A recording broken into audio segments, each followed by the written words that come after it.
Et je dois aussi ensuite vous dire pourquoi je fais ce chemin quand même.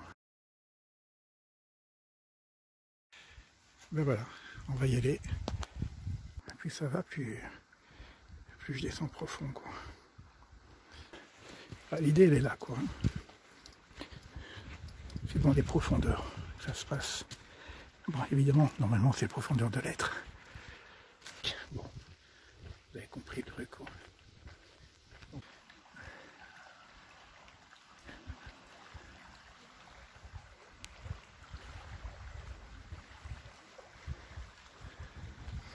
Je vous disais, quand j'étais dans la montagne, que la méditation, ça commence par l'observation.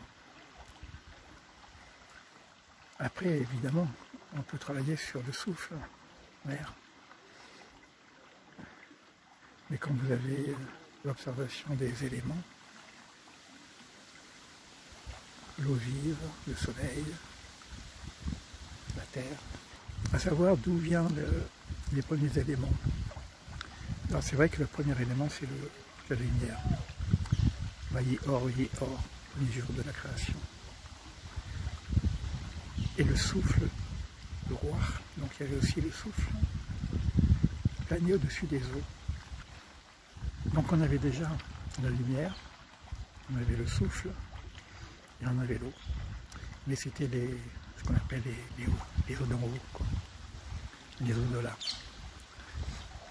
Et c'est ce deuxième jour que Dieu a décidé de séparer les eaux d'en haut des eaux d'en bas. Et entre les deux, le rakia, un espace extrêmement spirituel, mais qui divise en même temps, qui divise l'infini de ce qui va devenir le fini dans notre monde.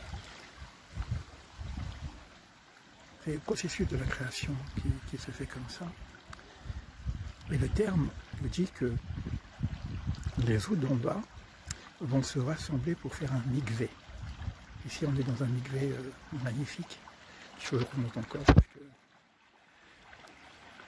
Donc, les eaux se rassemblent, former le mikvé qui deviendra la mer, les eaux d'en bas.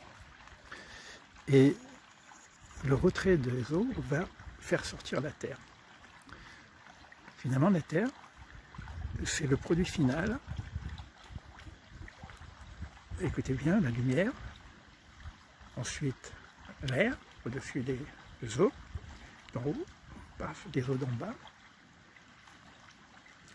rassemblement des eaux, le mikvé, hop, la terre, Adama. Et dans le deuxième chapitre,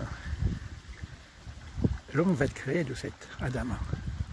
Adama. Donc de cet Adama, il y a le souffle qui est redonné à l'Adama pour faire de cet Adam un être vivant. Alors ça veut dire que le vivant se trouve dans le souffle, d'où la nécessité dans la méditation de la respiration. C'est-à-dire que toute méditation doit commencer par la respiration, et ce souffle, il faut qu'il puisse circuler dans toute la partie Adama de l'être humain. Donc d'où les méditations qu'on a partagées ensemble, qui sont des méditations qui partent du souffle et qui fait que ce souffle descend dans le cœur.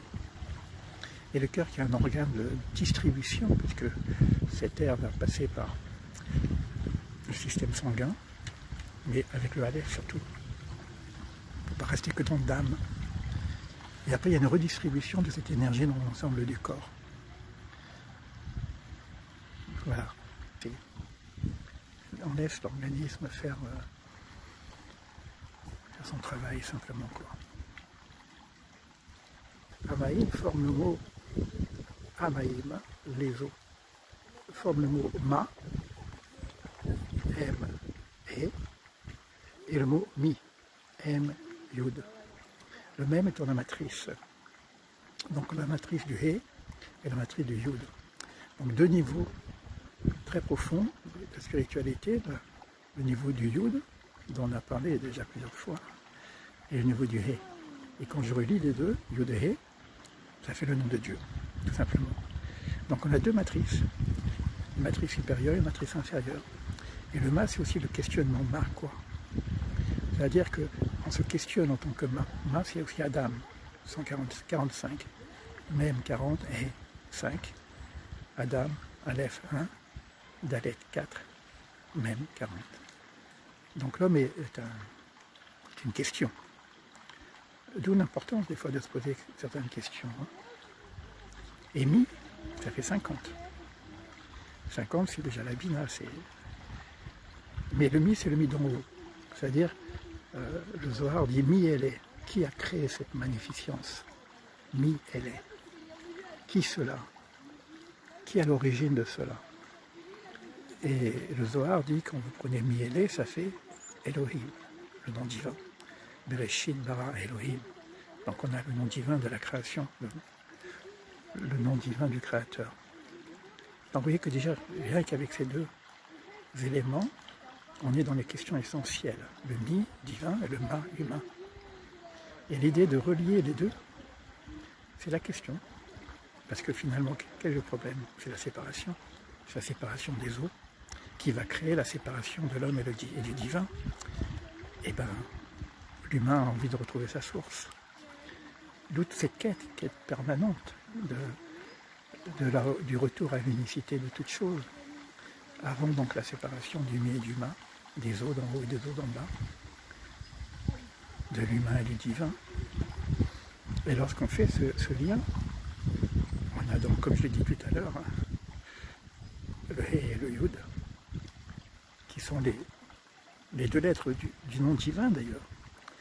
Et souvent on dit que la Teshuvah, puisqu'on est dans cette période de bilan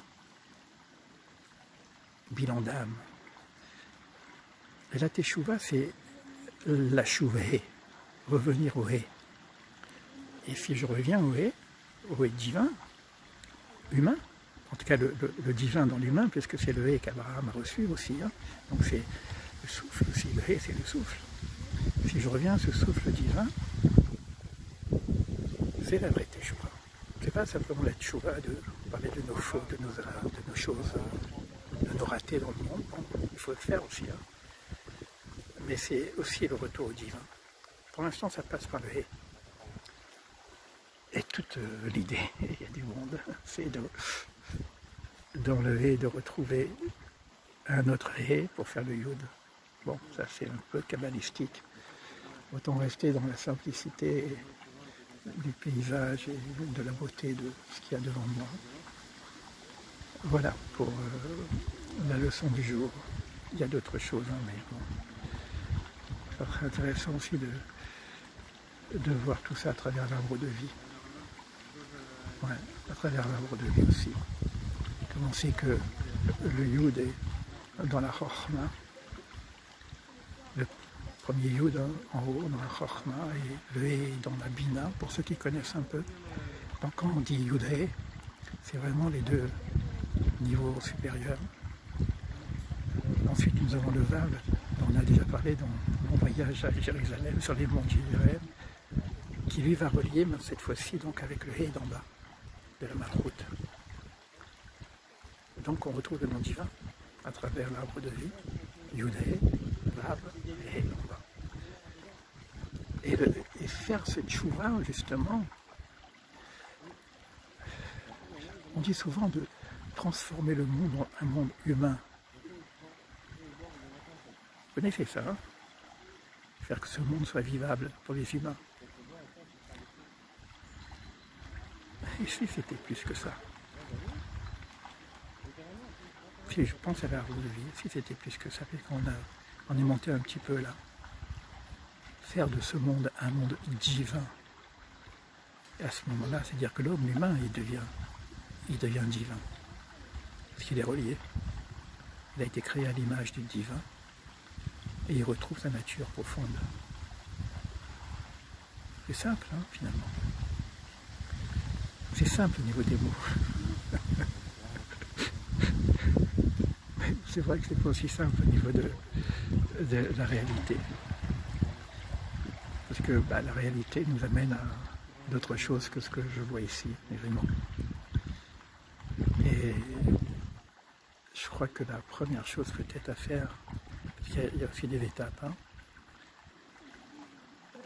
peut-être c'est prendre une forme de distanciation par rapport au réel humain, c'est-à-dire à notre histoire, au match de foot, à la télé, au film.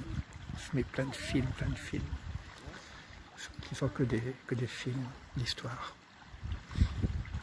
Peut-être que là, ça commence par ça. Le moi, soi, vous connaissez tout ça, quoi. C'est pas l'objectif de la situation. Voilà. Tiens.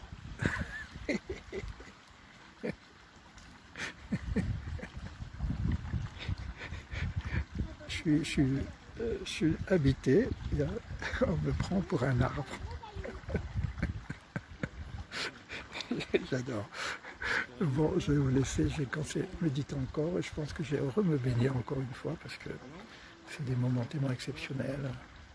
Bon, là, j'ai l'impression que dans cette partie-là, il n'y a pas trop de problème pour le baigner. Non, allez.